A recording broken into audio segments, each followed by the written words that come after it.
Welcome back. Holiday shopping can be good fun, but with the plethora of scams out there, it's good to protect yourself before you make a purchase. Join us now with some tips is Dane Tonaki, a VP branch banking market manager with Central Pacific Bank. Aloha and good morning, Dane. Thank you so much for stopping by with us.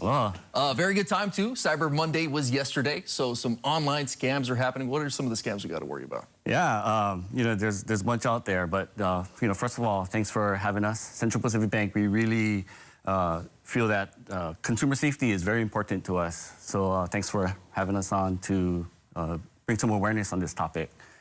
So there's scams out there, like you said, and some of them are phishing scams, where scammers will try to either call you, text message, emails, and a lot of it is designed to try to trick you to provide personal financial information like credit card, bank accounts, passwords, things like that.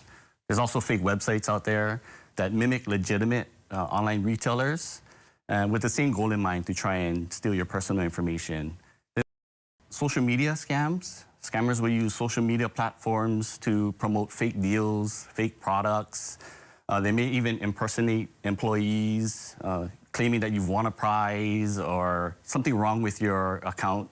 And usually with a sense of urgency for you to click on a link or provide your personal information. Then there's also delivery scams out there where what's involved in these is typically a email or some kind of text message that will claim to be from a delivery company, usually stating that there's a package or a parcel that's being delayed and you have to click on this link or provide personal information.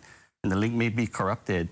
And so just be safe. In fact, you know what? I got one of those just last week. Me too. Yeah, it's crazy. And so, it's easy to identify when you're not expecting a package or if you haven't purchased anything online, but with the holiday season where a lot of us will be purchasing things online, something to be aware of. Yeah, I was expecting a package, so it looked really, I was like, oh, wait a second. And so like, yeah, you got to get your spidey senses ready to come up.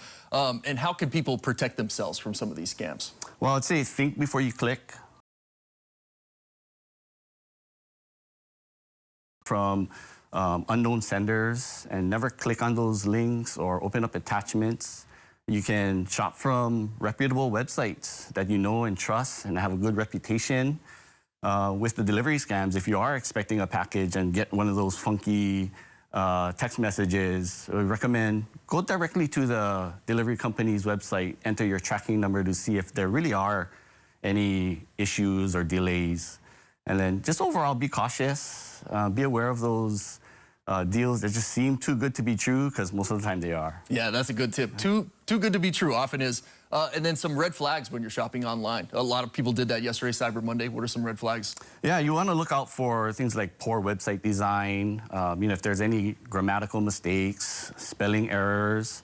Look for contact information if they don't have a physical address, phone number or email. Those are some red flags. Watch out for unusual payment methods. For example, if they only accept wire transfers or gift cards, that's a big red flag. Yeah, or like Bitcoin or something like that, right? Yeah, very unusual. And then spending tips for the holiday season. It's easy to spend a lot of money out there, especially with online shopping. What are some spending tips that you got? Well, you definitely want to create a budget. Creating a budget helps you formulate a plan, helps overspending, avoid overspending.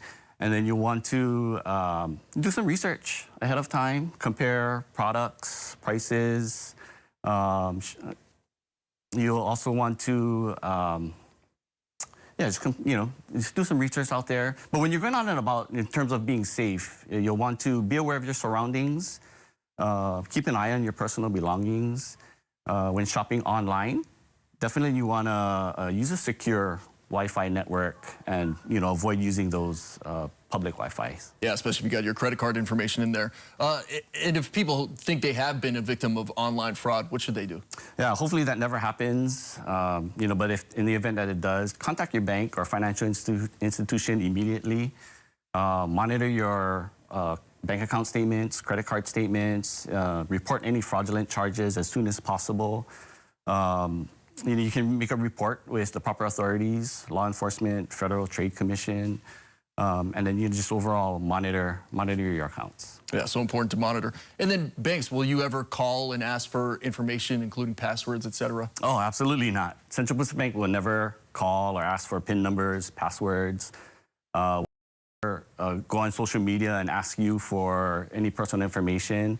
In fact, if you do get those type of calls, we recommend hang up and then call the bank via the number on the back of your card or go directly to the bank's website to find the contact information. Yeah, anecdotally, I have so many friends who have avoided scams by doing just that, hanging up and then calling the institution themselves. And so it eliminates that step where you could get connected to somebody else that you think is the bank and is really just a scam. Yeah, 100%. So that's a great tip right there. Dane Tonaki with Central Pacific Bank, thank you so much for joining us this morning, sharing all these useful tips. Thank you for having us.